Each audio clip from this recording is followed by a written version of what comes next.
7A Work and Mechanical Advantage. 7.1 Introduction. Imagine what life may have been like in the early years after creation. The entire world lies before Adam and Eve, waiting to be explored. Our first parents faced many new challenges to meet their daily needs and to satisfy their curiosity, to have dominion over all the earth.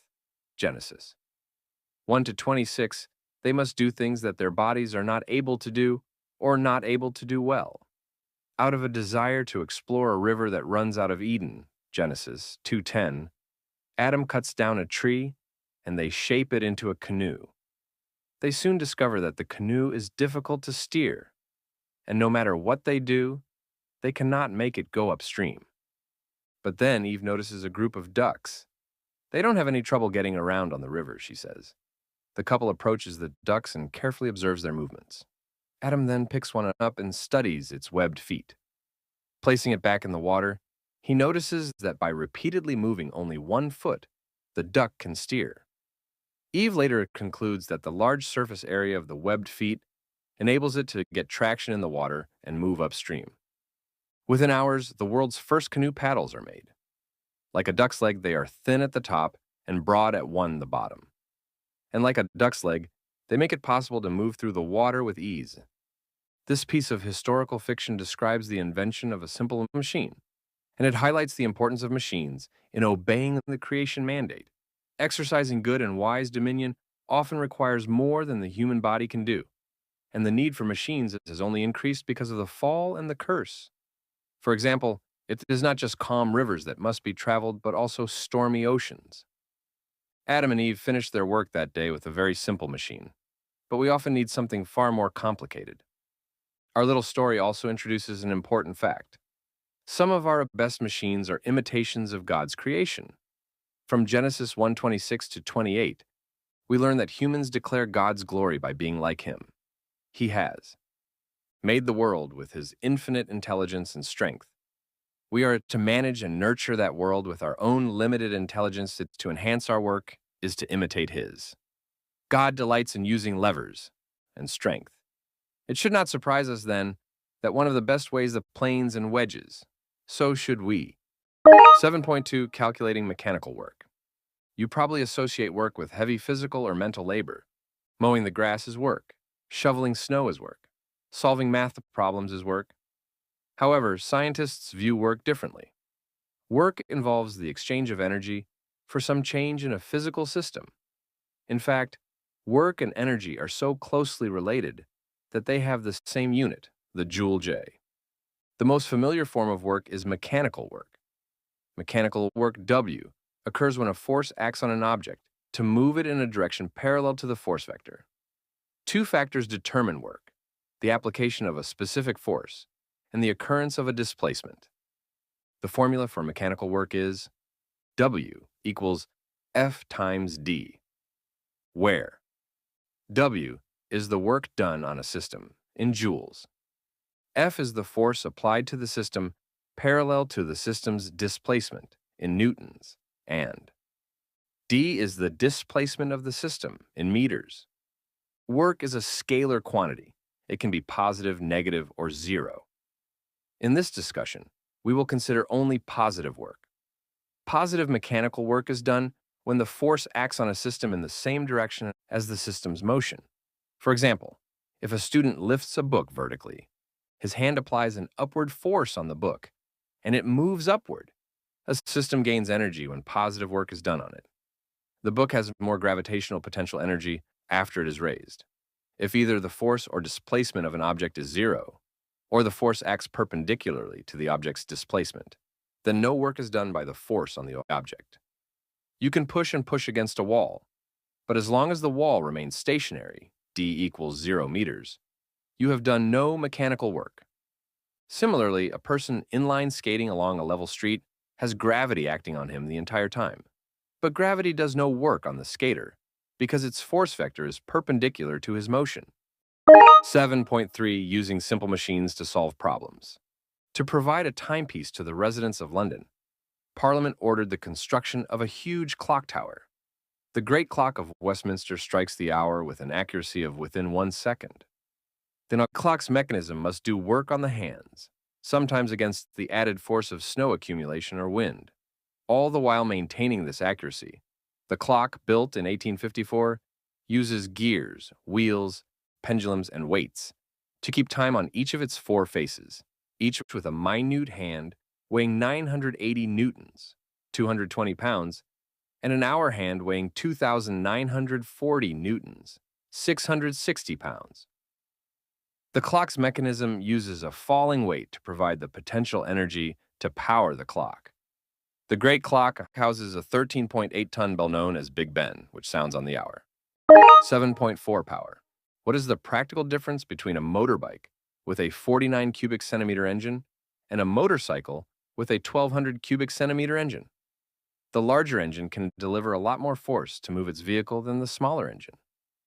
According to Newton's second law of motion, larger force results in a greater acceleration for a given mass. Greater acceleration means a higher speed in less time, resulting in a higher rate of displacement. In other words, the larger engine can do more work in a shorter time interval. It can produce more power. Power P is the rate of doing work. We compute mechanical power by dividing the work done by the time it takes to do the work. P equals W over delta T, where P is power in joules per second, J per second. W is work in joules and delta T is the time interval in seconds. The unit of power in the SI is the watt W, named in honor of James Watt, the inventor who vastly improved the efficiency of the steam engine. 1 watt is 1 joule of work done in 1 second. 7.5 Simple machines and efficiency. Example. Problem 7-2 illustrates the usefulness of man-made tools to do work faster and easier. They often reduce the toil of work that is part of the curse on Adam's sin. Machines also allow us to perform tasks that would be difficult or impossible to complete without them. These tools, whether complex or simple, are composed of basic mechanical parts called simple machines. Most simple machines can be classified as levers, wheels, and axles, or inclined planes. You have probably used all these simple machines in one form or another. As our opening illustration about Adam and Eve suggests, simple machines were likely discovered very early in human history. Their use seems to be almost intuitive to people and even to some animals, such as chimpanzees and several species of birds. Wheel-like machines and inclined planes were likely in use before the flood. It is difficult to imagine Noah and his sons dragging logs long distances to the building site of the ark and erecting its hull without the use of levers, wheels, pulleys, and ramps. There was certainly ample time and intelligence to invent these kinds of tools before the flood. When you do work using a simple machine, you exert a force on one part of it. The machine then exerts a force to do work on something else, the task you want to accomplish. Using the machine allows you to do the work more easily or faster than if you did it directly. Ideally, the machine produces only as much work as you put into it. This is another example of the conservation of energy. Since a simple machine does not create energy, you cannot get more work out of a machine than you put into it. As discussed in Chapter 6, no process or machine is capable of converting all the energy put into it into the same amount of usable energy or work. No machine is 100% efficient. The ratio of work obtained from a machine, work output or W out, is always less than the energy or work put into a machine, work input or W in.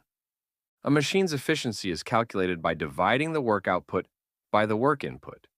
Efficiency equals W out over W in times 100%. Machine efficiency is usually expressed as a percentage.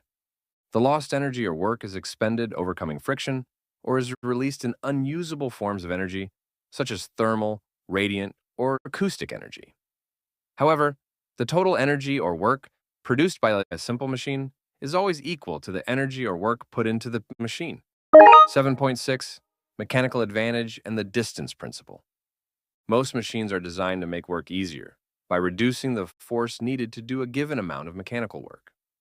The system to be moved is called the load or resistance.